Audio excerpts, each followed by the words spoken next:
Sou eu, Camila Reis, 32 anos, de pé no meu apartamento em Belo Horizonte, grávida e orgulhosa, cercada por amigos e familiares. Era para ser uma noite alegre, celebrando nossa nova casa. Mas então minha irmã pegou o microfone. Eu já falei com um advogado, ela anunciou, sua voz cortando o burburinho. A partir deste momento, eu sou a dona desta casa. Ela se virou para a multidão, apontando diretamente para mim. Ela não é mais bem-vinda aqui. Meu coração parou. Meu marido apenas sorveu seu vinho, seus olhos evitando cuidadosamente os meus. Debaixo da mesa, a mão da minha melhor amiga encontrou a minha, seu aperto firme. O quarto ficou em silêncio. Todos os olhares se fixaram em mim, como se esperassem que eu desmoronasse. Eu podia sentir o peso daqueles olhares, cheios de julgamento e traição. As palavras dela não eram apenas uma reivindicação. Eram uma faca cortando tudo o que eu havia construído. Eu deveria ter visto isso vindo. As mensagens tarde da noite, as chamadas sussurradas, a forma como ela se demorava na minha casa como se fosse dela. Mas eu estava grávida, exausta, me agarrando à crença de que família significava confiança. Eu estava errada. O silêncio do meu marido gritava mais alto que as palavras dela. Eu esperei que ela terminasse, meu pulso acelerado. E na minha cabeça, contei 3, 2, 1. O silêncio engoliu o quarto.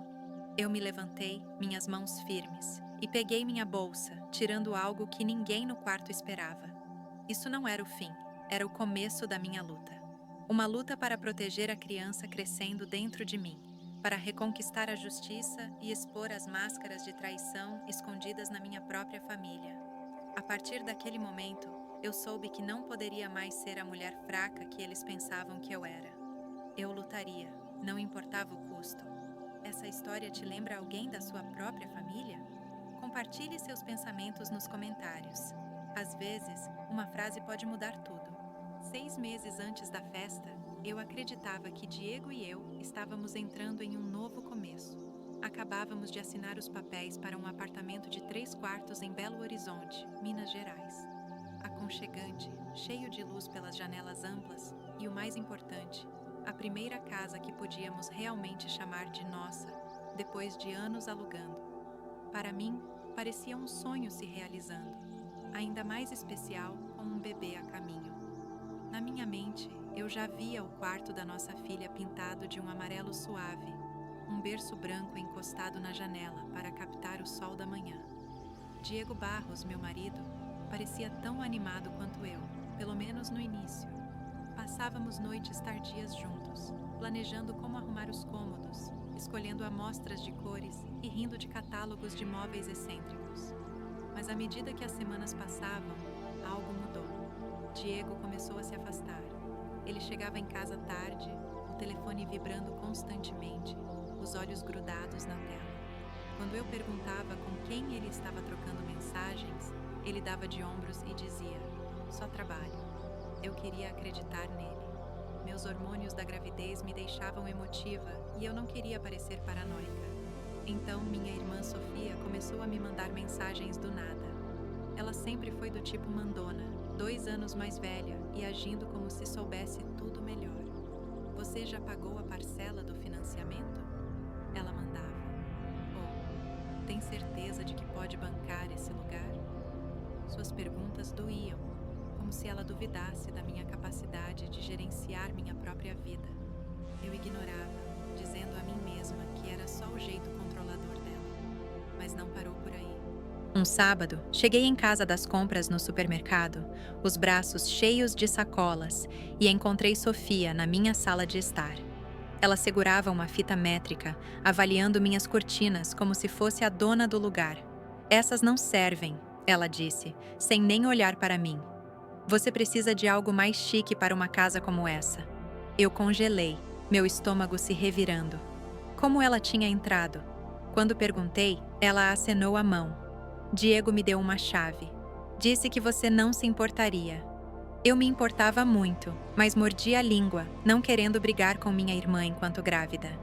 Diego não ajudou em nada. Naquela noite, perguntei por que ele tinha dado a chave para Sofia sem me avisar. Ele murmurou algo sobre família ajudando e mudou de assunto. O telefone dele vibrou de novo, e ele o virou de tela para baixo na mesa. Eu não conseguia afastar a sensação de que algo estava errado. As mensagens de Sofia continuavam chegando, cada uma mais invasiva. "Você deveria refinanciar o empréstimo", ela escreveu uma vez. "Conheço um cara que pode te arrumar uma taxa melhor." Como ela sabia do nosso empréstimo? Eu não tinha contado nada. Quando mencionei para Diego, ele disse que ela só estava tentando ajudar. "Camila, relaxa." Mas eu não conseguia relaxar. O jeito como Sofia falava da minha casa como se fosse dela para gerenciar me dava arrepios.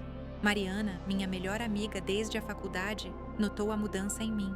Nos encontramos para um café uma manhã e eu desabafei tudo. A distância de Diego, a intromissão constante de Sofia. Os olhos de Mariana se estreitaram enquanto mexia no latte. "Camila, isso não é normal. Sofia está agindo como se tivesse interesse no seu apartamento. Você precisa ficar de olho nela." Eu assenti, mas no fundo não queria acreditar que minha irmã pudesse ter intenções ruins. Crescemos próximas, compartilhando segredos e noites de pijama. Claro, Sofia podia ser mandona, mas maliciosa?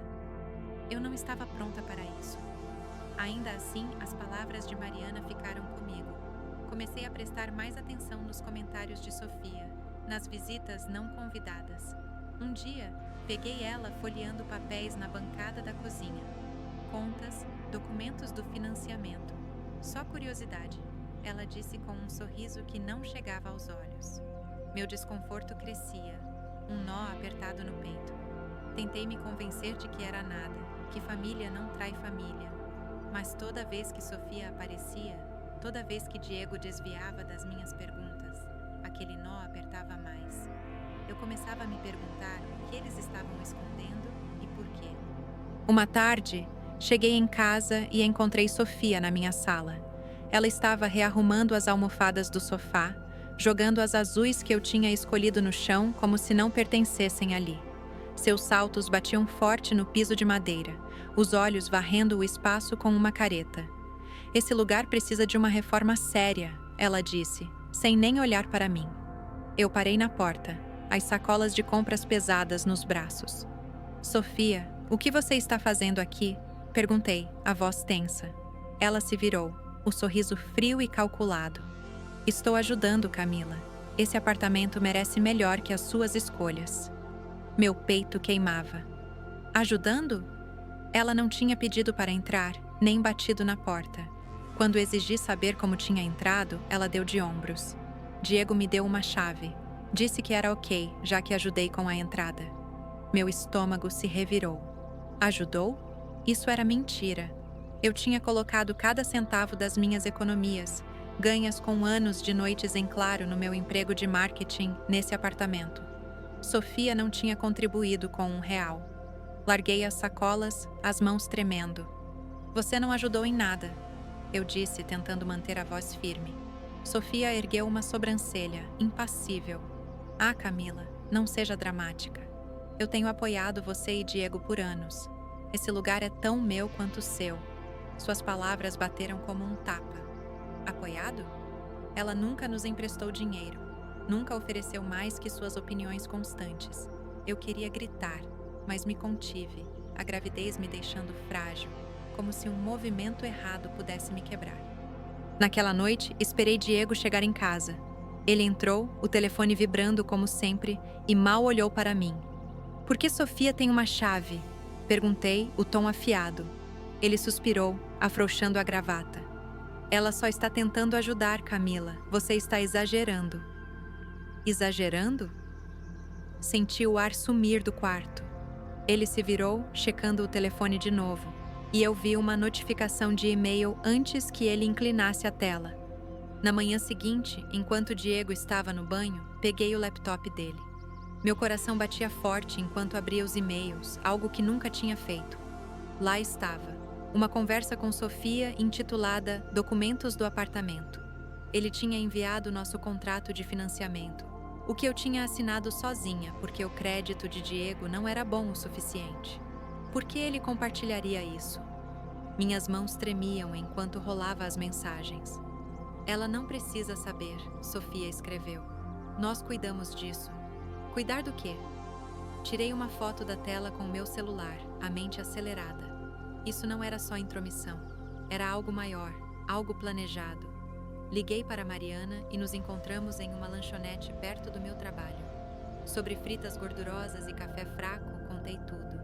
As visitas não convidadas de Sofia, sua alegação sobre a entrada, a chave, os e-mails. Os olhos de Mariana se arregalaram, o garfo parado no ar. Camila, isso não está certo. Sofia está agindo como dona da sua casa e Diego está deixando. Você precisa verificar esses documentos. Garanta que nada foi alterado. Suas palavras me gelaram. Verificar os documentos. Eu nem tinha pensado nisso. E comece a registrar tudo, Mariana acrescentou, a voz firme. Cada mensagem, cada visita, cada coisa estranha que Sofia faz. Você precisa de provas. Eu assenti, a garganta apertada. Provas. A palavra soava pesada, como se eu estivesse me preparando para uma briga que não queria. Em casa, comecei a salvar tudo. Tirei prints das mensagens de Sofia. A última dizia: Você deveria repintar as paredes, Camila. Conheço um pintor. Salvei a foto do e-mail de Diego para ela, o com nosso contrato. Até comecei a anotar as visitas dela em um diário, como a vez que ela apareceu com amostras de tinta dizendo: Estou só planejando para quando esse lugar for meu. Meu. A palavra ecoava na minha cabeça cada vez, deixando meu sangue gelado. Eu me sentia uma estranha na minha própria casa, expulsa pela minha irmã e marido. Toda noite ficava acordada, a mão na barriga, sentindo o bebê chutar. Esse apartamento era para ser o lar dela, nosso refúgio seguro. Mas com a chave de Sofia no bolso dela e os segredos de Diego se acumulando, parecia um campo de batalha. Eu não tinha certeza do que eles planejavam, mas sabia de uma coisa: não ia deixar eles levarem o que era meu. O dia da festa de inauguração parecia errado desde o início. Acordei com um nó no estômago, a gravidez pesando em cada passo. O apartamento em Belo Horizonte estava pronto. Luzes de pisca-pisca brilhavam na varanda. Bandas de salgadinhos e molhos enfileiravam a bancada da cozinha, e uma música suave tocava ao fundo. Os convidados começaram a chegar, o riso e o falatório enchendo o espaço. Elisa Moreira, minha prima, entrou pela porta, dando um abraço rápido e um sorriso que sumiu rápido demais. Mariana me ajudou a arrumar as bebidas, os olhos dela dardejando como se sentisse a tensão que eu tentava ignorar. Diego estava lá, mas mal presente, os dedos colados no celular, evitando conversa fiada com os convidados. Forcei um sorriso, saudando todos, tentando afastar o mal-estar que subia pela espinha. Essa era nossa nova casa, nosso recomeço. Mas a sombra de Sofia pairava sobre tudo. Ela chegou tarde, entrando com um sorriso afiado, o olhar varrendo o quarto como se julgasse cada centímetro. No meio da noite, Sofia pegou o microfone da máquina de karaokê que alugamos para diversão. O burburinho parou, todos os olhos se voltando para ela. Tenho um anúncio, ela disse, a voz fria e autoritária. Falei com um advogado e a partir de hoje sou a dona legítima deste apartamento.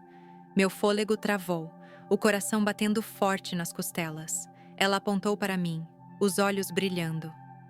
Camila não pertence aqui. Ela não pode pagar por esse lugar e está na hora de ela ir embora. As palavras bateram como um soco, cada uma me cortando. Suspiros ecoaram pelo quarto. A mão de Elisa congelou no copo, o queixo caindo. Mariana pegou meu braço, o aperto firme, sussurrando. Respira, Camila. Mas eu não conseguia respirar. Meu rosto queimava, o pulso trovejando nos ouvidos. Diego ficou no canto, sorvendo o vinho, os olhos fixos no chão. Nenhuma palavra, nem um olhar. Seu silêncio gritava mais alto que a voz de Sofia. O quarto parecia se fechar. Vizinhos, colegas de trabalho, família, todos me encarando, os sussurros zumbindo como estática. O sorriso de Sofia se alargou, sua confiança inabalável, como se já tivesse reivindicado minha casa. Minha mente corria, revivendo as mentiras dela sobre a entrada, as visitas não convidadas, os e-mails trocados com Diego. Tudo se conectava, um plano que eu não vira vindo. Minhas mãos tremiam, o corpo congelado no lugar. Eu queria gritar, exigir respostas, mas a garganta estava apertada. Meus pensamentos, uma bagunça. Como minha irmã podia fazer isso? Como Diego podia só ficar lá? A mão de Mariana ficou no meu braço, a voz baixa, mas firme. Vamos resolver isso, ela murmurou. Os olhos de Elisa encontraram os meus, arregalados de choque, os dedos apertando o copo como se pudesse quebrar. Os murmúrios da multidão cresceram, alguns convidados se mexendo desconfortáveis, outros se inclinando, esperando eu desabar. Sofia ficou ereta, o queixo erguido, como se me desafiasse a contestar. Mas eu não conseguia me mexer, nem falar. O peso das palavras dela, a traição de Diego e os olhares de todos que eu conhecia me prendiam no lugar. Minha casa, meu refúgio, parecia escorregar, e eu me sentia impotente para impedir. Uma semana após a festa, não conseguia parar de reviver as palavras de Sofia. Sua voz ecoava na minha cabeça, afiada e presunçosa, reivindicando meu apartamento como dela. Sentei no sofá da nossa casa em Belo Horizonte, a mão na barriga, sentindo os chutes fracos do bebê. As luzes de pisca-pisca da inauguração ainda pendiam na varanda, zombando da celebração que virara pesadelo. Diego mal ficava em casa, saindo cedo e chegando tarde, o telefone sempre vibrando. Tentei focar no trabalho, mas a mente voltava àquela noite, ao silêncio dele enquanto Sofia me humilhava. Então, na segunda, Patrícia Hartmann, minha colega da equipe de marketing, me pediu para almoçar. A mensagem era enigmática. Precisamos conversar. É sobre Diego. Meu estômago revirou, mas concordei, torcendo para não ser nada sério. Em uma lanchonete pequena perto do escritório, Patrícia deslizou o celular pela mesa. Eu os vi na semana passada, ela disse, a voz baixa. Diego e Sofia em uma cafeteria no centro. Ela me mostrou uma foto. Diego e Sofia sentados perto, a mão dela no braço dele, os rostos a centímetros. Minha garganta apertou. Patrícia hesitou. Então abriu um print de uma conversa que ouviu e fotografou. Era do celular de Diego para Sofia. Camila está no escuro. Assim que atirarmos, o apartamento é nosso. Minhas mãos tremiam enquanto encarava as palavras. Não só traição, mas um plano para tomar minha casa. Patrícia me olhou com pena. Desculpa, Camila. Tive que te contar. Naquela noite, esperei Diego dormir. O celular dele estava na mesinha de cabeceira, destravado. Um descuido raro. Meu coração batia forte enquanto rolava as mensagens com Sofia. Havia dezenas, voltando meses. Ela não merece o lugar, Sofia escreveu. Vamos torná-lo nosso. Diego respondeu. Só a mantenha distraída. Eu cuido do resto. Meu peito queimava, lágrimas borrando a tela. Eles não estavam só tramando contra mim. Estavam juntos. Cada noite tardia, cada pergunta desviada, cada sorriso de Sofia, tudo fazia sentido. Senti o chão sumir debaixo de mim. Meu próprio marido e irmã destruindo a vida que construí. Não podia confrontar Diego ainda. Precisava de mais. No dia seguinte, liguei para Sofia, as mãos tremendo enquanto apertava o botão de gravar no celular. Por que você está fazendo isso? Perguntei, mantendo a voz firme. Ela riu, fria e afiada. Camila, você está por cima da sua capacidade. Esse apartamento é demais para você. Estou só resolvendo as coisas. Insisti mais. Resolvendo, reivindicando minha casa? Ela pausou. Então a voz baixou. Você devia ter ficado fora do caminho. Diego e eu cuidamos disso. Meu sangue gelou. Ela admitira seu plano de me expulsar.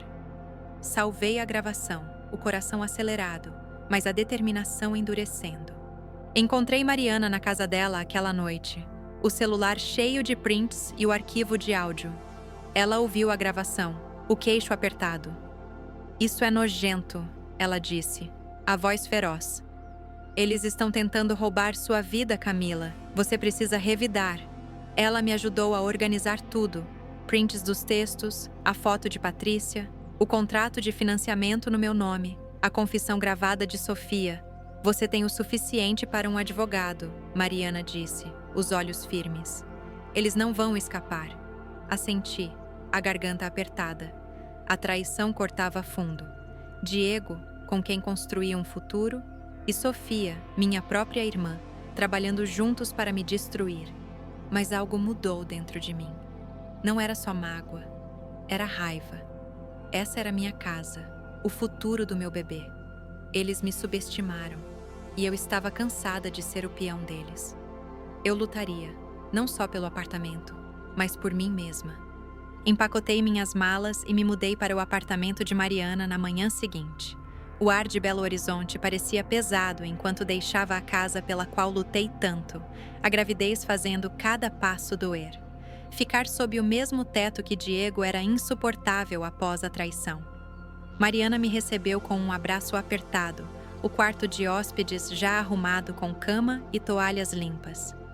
Você está segura aqui, ela disse, a voz firme mas feroz. Assenti, a garganta apertada demais para falar. Naquela tarde, me encontrei com uma advogada chamada Laura Mendes, em um escritório pequeno no centro.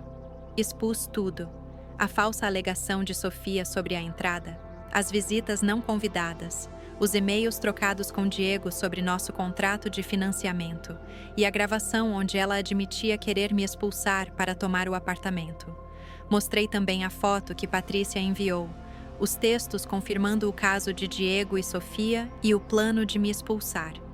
Isso é sério, Laura disse, a caneta batendo na mesa. Podemos processar Sofia por fraude e tentativa de falsificação de documentos de propriedade, e Diego por violar sua privacidade ao compartilhar o contrato. Meu coração batia forte, mas a confiança dela me deu um vislumbre de esperança. 2 dias depois, meu celular vibrou com notificações. Sofia postara nas redes sociais um desabafo longo, me acusando de abandonar Diego e ser incapaz de possuir o apartamento. Camila largou o marido, deixando ele sem nada. Ela escreveu: "Ela não merece esse lugar." Meu estômago se revirou enquanto lia as mentiras, os comentários se acumulando de estranhos e conhecidos distantes. Alguns me chamavam de egoísta, outros questionavam minha estabilidade. A traição doía mais profundo do que imaginei. Minha própria irmã me pintando como vilã. Queria gritar, contar a verdade ao mundo, mas Mariana me parou. "Não responda", ela disse, a mão no meu ombro. "Vamos lutar com fatos, não posts." Respirei tremendo, confiando no julgamento dela, mas a humilhação pública queimava. No trabalho, Patrícia me puxou de lado no intervalo. "Encontrei algo", sussurrou, me dando um e-mail impresso. Era de Sofia para uma imobiliária local, alegando ser coproprietária do meu apartamento e pedindo transferência de título. O documento estava cheio de detalhes forjados, minha assinatura alterada para parecer real e um histórico de pagamentos fabricado. "Peguei isso de uma amiga na agência", Patrícia disse, os olhos afiados. Sofia tentava empurrar isso pelas suas costas. Minhas mãos tremiam enquanto lia, a ousadia do plano afundando. A evidência de Patrícia era outra peça do quebra-cabeça, prova da fraude de Sofia. Agradeci, a voz mal firme, e enviei o e-mail para Laura imediatamente. Aquela noite, pedi a Diego para me encontrar em um parque perto do lugar de Mariana. Precisava de respostas, e precisava delas gravadas.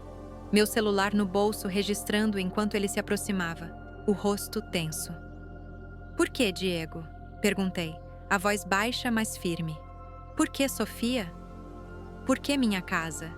Ele se mexeu, evitando meus olhos. "Não era para ir tão longe", murmurou. "Sofia e eu simplesmente aconteceu. Ela disse que podíamos vender o apartamento, dividir o dinheiro." Meu peito apertou, mas mantive a voz equilibrada. "Vocês planejavam me tirar dele?" eu disse. Ele não negou, o silêncio confirmando tudo. "Eu errei, Camila", ele finalmente disse, mas Sofia me empurrou nisso. Parei a gravação, o coração acelerado. Sua confissão era crua, inegável, outra arma para meu caso. De volta ao apartamento de Mariana, espalhamos as evidências na mesa da cozinha. O contrato de financiamento no meu nome, a admissão gravada de Sofia, Os textos de Diego, a foto de Patrícia, o e-mail forjado da imobiliária e agora a confissão de Diego. Mariana organizou tudo em pastas, as mãos firmes enquanto rotulava cada arquivo. Isso é a prova de bala, ela disse, a voz decidida. Laura vai destruí-los no tribunal. Ela me olhou, os olhos suaves. Você é mais forte do que pensa, Camila. Eu não me sentia forte. Me sentia quebrada, traída pelas duas pessoas em quem mais confiava. Mas ao olhar as evidências, a verdade que lutei para descobrir, algo mudou. Não era só sobre o apartamento. Era sobre reconquistar minha vida, minha dignidade, para mim e meu bebê. Estava pronta para a luta à frente, não importava quão feia. O tribunal era mais quieto do que esperava. O sol de Belo Horizonte filtrava pelas janelas altas, lançando sombras duras nos bancos de madeira. Sentei ao lado de Laura, as mãos apertadas no colo, a gravidez me fazendo mexer desconfortável. Do outro lado, Sofia e Diego sentavam rígidos, evitando meu olhar. Laura se levantou, a voz firme enquanto apresentava nosso caso. Mostrou ao juiz as evidências. Mensagens entre Diego e Sofia, tramando tomar meu apartamento. A gravação de Sofia admitindo querer me expulsar. A confissão de Diego no parque e o e-mail forjado que Sofia enviou à imobiliária com minha assinatura falsificada. Cada peça parecia um tijolo construindo uma parede de verdade que ninguém podia negar. O rosto do juiz permaneceu impassível, mas vi as mãos de Sofia tremerem, sua compostura escapando. O queixo de Diego estava apertado, os olhos fixos no chão, igual à festa de inauguração. Quando foi a vez deles, o advogado de Sofia argumentou que ela agira de boa fé, alegando que o apartamento era um investimento conjunto. O de Diego disse que ele só compartilhara o contrato para proteger os interesses de Sofia. Laura desmontou as alegações, apontando os documentos forjados e a linha do tempo do caso deles.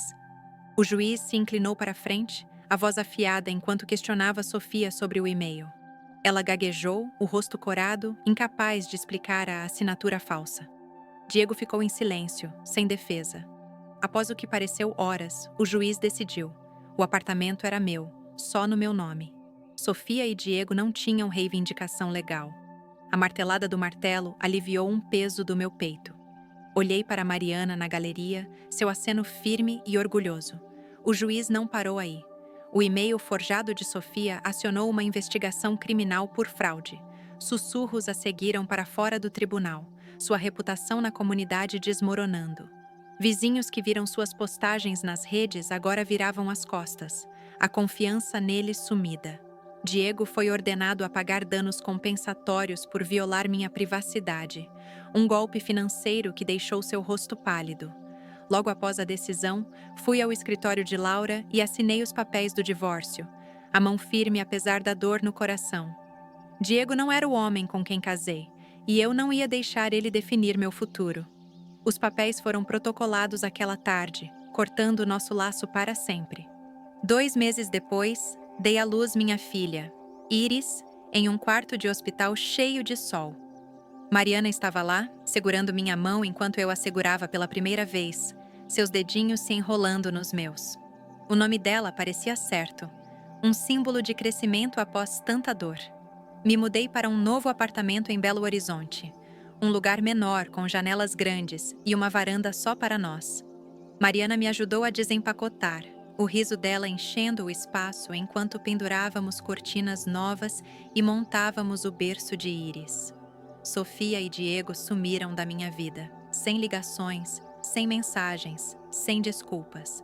Eu não precisava delas. As mentiras, a traição, a humilhação pública. Eles tentaram me quebrar, mas eu me mantive firme. A verdade fora meu escudo, e minha resiliência me carregara. Iris e eu estávamos recomeçando,